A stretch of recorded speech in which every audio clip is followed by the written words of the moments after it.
Rupanya iman ini terbagi-bagi. Ada iman munafik. Dia beriman, mengatakan dia salat tapi dia tidak salat. Iman munafik. Kedua, iman awam. Dia melakukan perintah Allah, menjauhkan larangan Allah. Tapi belum bisa berakhlak bagus. Dia lebih takut kepada makhluk daripada Allah. Itu iman awam. Iman awam dia sembahyang tapi akhlaknya jelek. Masih suka dengki, suka sombong, mencela orang, buruk sangka. Itu iman awam. Dan ketiga, iman khawas. Jadi iman khawas ini di samping dia patuh taat, dia dapat berakhlak baik, dan dia melihat rezekinya itu ada di dalam tangan Allah, ada dalam kekuasaan Allah. Jadi dia tidak perlu bimbang. Dia beriman, beramal saleh, mudah-mudahan dia dapat menjadi orang yang takwa. Amma yattaqillah yaj'al lahu makhraja wa yarzuqhu min haitsu la yahtasib. Assalamualaikum warahmatullahi wabarakatuh. Para hadirin hadirat, kalau di Malaysia sambutannya cukup bagus, bahwa kita telah ada posko seluas 5 hektar dan sudah siap dibangun. Baru ini kami ke Perak, jadi Tuan Guru Mak Saleh mengatakan ini Abu sudah ada posko kita lagi 1,5 hektar di Perak. Jadi di Malaysia cukup bagus sambutannya. Sehingga tugas saya sebelum Anwar Ibrahim menjadi Perdana Menteri juga datang menanyakan ajaran kesufian mengenai wahdatul wujud. Tadi kalau di Aceh semua dia tahu wahdatul syuhud. Wahdatul syuhud itu akidah. Kalau wahdatul wujud itu hakikat. Tidak ada yang wujud kecuali Allah. Kalau wahdatul syuhud berarti kita masih ada, kita yang menyaksikan Allah. Tapi kalau wahdatul wujud berarti Allah yang menyaksikan dirinya pada dirinya sesuai dengan firman Allah, syahidallahu annahu la ilaha illahu, menyaksikan oleh Allah bahwasanya tidak Tuhan yang disembah sebenarnya melainkan Allah, yang menyaksikan Allah. Di waktu kita telah fana, tidak terlihat perbuatan, sifat dan wujud selain Allah, Allah yang menyaksikan dirinya. Agar hilang wujud diri kita, ananiyah, supaya kita dapat bermakrifat dengan Allah. Jadi makrifat di dalam tauhid hakiki setelah fana. Jadi berbeda makrifat di dalam tauhid akidah. Makrifat dengan tauhid akidah untuk membedakan sifat Allah dengan sifat kita. Allah bersifat yang wajib 20, wujud tidak baka. Jadi mustahil 20, harus 1.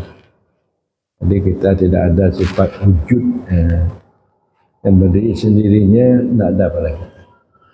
Wujud kita berdiri dengan lainnya, dengan Allah. Ya muhu binafsi, itu sifat Allah. Berdiri wujudnya dengan dirinya. Alam semesta ini, kita ini ya muhu bighairi. Wujud kita berdiri dengan lainnya. Makna wujud perbuatan kita berdiri dengan perbuatan Allah. Kalau tidak ada perbuatan Allah, tidak ada perbuatan kita. Kalau tidak ada sifat Allah, maka tidak ada sifat kita. Jadi berdiri sifat kita pada sifat Allah. Wa ma tasha'una illa ma sya'allah. Tidak menghendaki kamu melakukan apa yang dikehendaki oleh Allah. Wallahu khalaqakum wa ma ta'malun. Allah yang menjadikan kamu dan menjadikan apa yang kamu kerjakan. Jadi apa yang kita usahakan itu ialah diciptakan, dijadikan. Berarti wujud kita berdiri dengan lainnya. Baik wujud perbuatan, sifat, dan wujud diri kita. Jadi para jemaah sekalian membedakan sifat kadim dengan sifat baru itu makrifat, tauhid, i'tiqadi, tauhid kalam. Dan kedua, makrifat tauhid kalam ini berhajat kepada dalil, akal dan nakal. Dalil akal Al-Quran dan hadis, dari akal yaitu burhan, yaitu akal bahwa siapa yang menciptakan alam ini adalah Allah Subhanahu wa Ta'ala. Tidak jadi alam ini sendirinya, ini mesti ada yang menciptakan, jadi itu akal. Dan kedua, tauhid tasawuf, dia mendapatkan Allah dengan yakin, ainul yakin, bahwa dia terlihat Allah, tidak terhijab lagi Allah di dalam penglihatannya, karena dia melihat bahwa alam semesta ini kalau tidak ada Allah, tidak ada alam. Jadi Allah itu kedalil, alam itu madlul. Jadi lebih dulu dia teringat Allah daripada teringat dirinya. Itu tauhid tasawuf. Karena orang tauhid tasawuf ini selalu hudur Allah dalam hatinya. Jadi makrifatnya di awal dia terlihat Allah dalam hatinya daripada makhluk. Adapun makrifat tauhid kawasul kawas, berarti Allah yang bermakrifat setelah dia panah. Panah, maka Allah yang bermakrifat. Jadi makrifat yang demikian itu adalah pada Allah, tidak pada dirinya. Dia panah, hilang. Itu adalah makrifat tauhid kawasul kawas atau tauhid sufi. Orang yang telah hilang, tidak terlihat adanya, dan alam semesta ini yang mentauhidkan Allah adalah Allah. Jadi para jemaah sekalian, sekurang-kurangnya kita dapat bertauhid kawas. Jangan hanya tauhid awam, tauhid akidah saja. Kalau kita tauhid akidah saja, kita masih jauh dengan Allah. Tapi kalau kita sudah tauhid kawas, kita dekat dengan Allah. Sesuai dengan apa yang difirmankan oleh Allah. Wa idza sa'alaka ibadi anni fa inni qarib. Bila mana menanya akan engkau daripada aku, katakan aku ini dekat. Nahnu akrabu ilaihi min hablil warid. Allah itu lebih dekat pada kita daripada urat leher kita dekat. Jadi kalau kita sudah dekat dengan Allah, maka apapun yang kita lakukan, kita dapat melakukan dengan Allah. Kita melakukan dengan hawa nafsu, bukan melakukan dengan selain Allah. Jadi Allah selalu membantu kita, mengarahkan kita kepada yang baik-baik. Para hadirin hadirat, bahwa saya melihat di Aceh, baik pesantren-pesantren yang di Aceh saya lihat, untuk menerangkan tauhid kawas atau makrifat kawas ini tidak ada diajarkan. Jadi pengertian ajaran tasawuf kesufian tidak ada diajarkan. Jadi makanya akhlak orang Aceh tidak punya akhlak yang baik. Ibadatnya tidak bisa istiqamah dua hati. Dan juga dia itu bermakrifat tidak dengan tauhid hakiki yang lepas dari kesyirikan dan kenifakan. Makanya dia berebut-rebut untuk mencari asbab. Tuh, mencari asbab artinya mencari untuk mendapat keuntungan duniawi ini, berebut-rebut dalam kedudukan, berebut-rebut dalam mencari harta. Ini antara satu dan lain ini bertabrakan. Ada ini kita lihat karena tidak dapat bertauhid kawas. Kita yakin apapun yang terjadi itu sudah ada hukum ketentuan pada azal. Kita rukun iman kita baik dan jelek itu dari Allah Subhanahu wa ta'ala. Apapun yang terjadi itu sudah ada di dalam ketentuan Allah pada azal. Mana pada azal sebelum ada kita, itu telah Allah ciptakan semua. Berapa umurnya, berapa rezekinya, siapa istrinya, siapa anaknya, itu sudah ada dalam ilmu Allah, hukum Allah pada azal. Jadi kita harus dapat paham, pertama hukum akal, itu ilmu tauhid. Dan kedua hukum syara, perintah dan larangan. Dan ketiga hukum adat. Adat ini adatullah.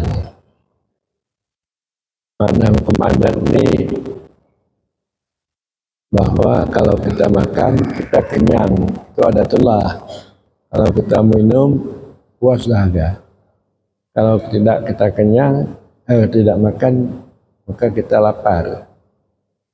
Jadi hukum adatullah ini juga kita harus paham.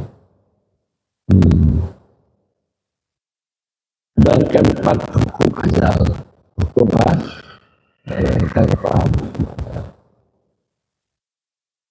Jadi para hadirin hadirat, makanya saya berkhidmat untuk Tauhid Tasawuf ini sudah 25 tahun. Maka saya melihat keberkahannya luar biasa. Kalau dulu saya sebagai pimpinan pesantren mengajar kita Mali, anak, sulfik, ayatul usul. Tapi saya pada masa itu tidak dapat dikenal. Dan juga saya takut masa depan, di mana datang rezeki, ya takut. Sehingga pada waktu itu sama cita-cita sekolah, nantinya menjadi pegawai. Jadi saya sekolah kemana-mana, perguruan tinggi, baik di UIN di Banda Aceh, walaupun di Kolej Islam di Lampuri, Kelantan Malaysia, perguruan tinggi Imam Bonjol di mana di Sumatera Barat. Jadi itu sekolah. Tapi waktu saya sekolah itu datang sakit. Karena sakit ini tidak tentu pikiran. Maka oleh karena itu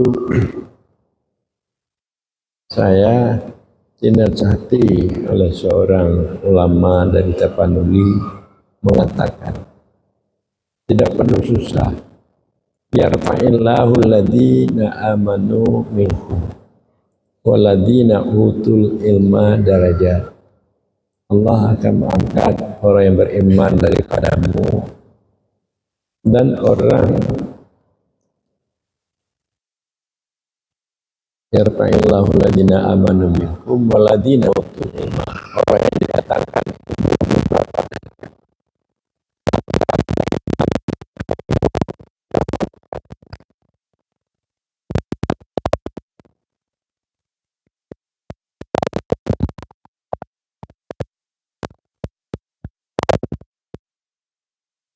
mana nih yang diangkat oleh Allah. Rupanya iman nih terbagi-bagi. Ada iman munafik, dia beriman mengatakan dia salat tapi dia tidak salat, iman munafik. Kedua, iman awam, dia melakukan perintah Allah, menjauhkan larangan Allah, tapi belum bisa berakhlak bagus, dia lebih takut kepada makhluk daripada Allah. Itu iman awam. Iman awam dia sembahyang tapi akhlaknya jelek, masih suka dengki, suka sombong, mencela orang, buruk sangka. Itu iman awam. Dan ketiga, iman khawas. Jadi iman khawas ini di samping dia patuh taat, dia dapat berakhlak baik, dan dia melihat rezekinya itu ada di dalam tangan Allah, ada dalam kekuasaan Allah. Jadi dia tidak perlu bimbang. Dia beriman, beramal saleh, mudah-mudahan dia dapat menjadi orang yang takwa. Amma yattaqillah yaj'al lahu makhraja wa yarzuqhu min haitsu la yahtasib. Jadi iman yang ketiga ini, maka saya melatih supaya dapat saya iman yang ketiga. Jadi dengan demikian saya bisa berdakwah kemana-mana. Saya artinya diberikan oleh Allah kemudahan yang luar biasa. Jadi saya menginginkan supaya orang-orang Aceh ini dapat seperti saya, baik ulama atau tengku-tengku. Nah, tapi ulama-ulama ini enggak, dia berpartai-partai, sangkanya dia DPR, dia hebat, dia hebat, buat partai. Jadi di situ dia hebat, nanti menjadi anggota DPR. Jadi itu dia membuat proposal pada pemerintah minta duit. Tapi alhamdulillah saya tidak membawa pesantren. Saya dapat membangun pesantren 4 buah pesantren. Dan juga saya diberikan Allah kemudahan-kemudahan lainnya. Sehingga makanya saya di samping kemudahan juga saya dikenal. Baik dalam negeri atau luar negeri. Ini sama sekali dengan ajaran tasawuf dan kesufian. Tasawuf, tapi ulama-ulama Aceh menuding saya, mengatakan ajaran ini sesat. Ini lucunya, sesat. Dan juga pemerintah Aceh, MPU larang, ini sesat. Jadi kalau begitu Anda menjadi Cina miskin. Di dunia ini tidak ada duit, di negeri akhirat apalagi. Kalian mengemis-ngemis, ini masalahnya. Berebut-rebut jabatan. Apakah para hadirin sekalian, saya mengatakan kepada Tengku Syukri, bagaimana tauhid tasawuf di Banda Aceh ini, apa berkembang, apa artinya berkurang, apa biasa-biasa saja. Tadi Tengku Syukri Pango mengatakan berkembang. Papi sungguh sekali berdakwah. Ya, Be. Berkembang, Be. Ini berkembangnya. Tadi jemaah sekalian, ada yang menyesatkan tauhid tasawuf ini? Tidak kan? Maukah Anda berjuang untuk tauhid tasawuf? Di Aceh ini. Kalau di luar Aceh itu enggak payah lagi. Ini September akan datang tanggal 17 membuat mudzakarah seminar ASEAN di Sumatera Barat Padang. Jadi mereka berlomba. Tapi kalau di Aceh berlomba-lomba menyesatkan. Jadi ulama-ulama. Jadi inilah penyakit. Jadi penyakit batin orang Aceh ini menebah. Kedengkian, kesombongan, buruk sangka itu menebah. Jadi makanya kesatuan dan persatuan, kasih sayang tidak akan dapat dicapai. Karena tasawuf ini samping untuk hudur hati kepada Allah, meningkatkan akhlak yang bagus.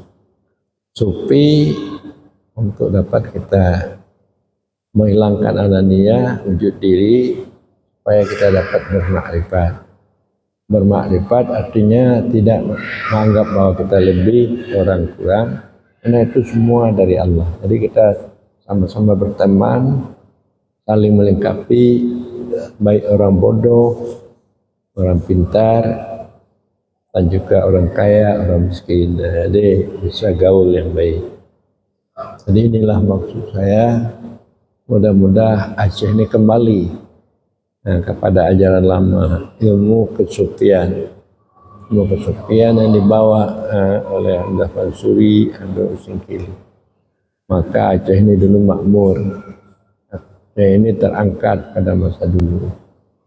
Jadi ajaran-ajaran tasawuf sufi ini sudah hilang, mulai hilang di Aceh.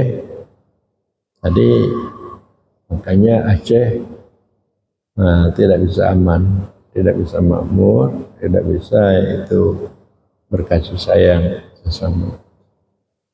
Jadi barangkali demikian sajalah, wallahu a'lam bishawab. Pada kita semua, kita berzikir berapa kali.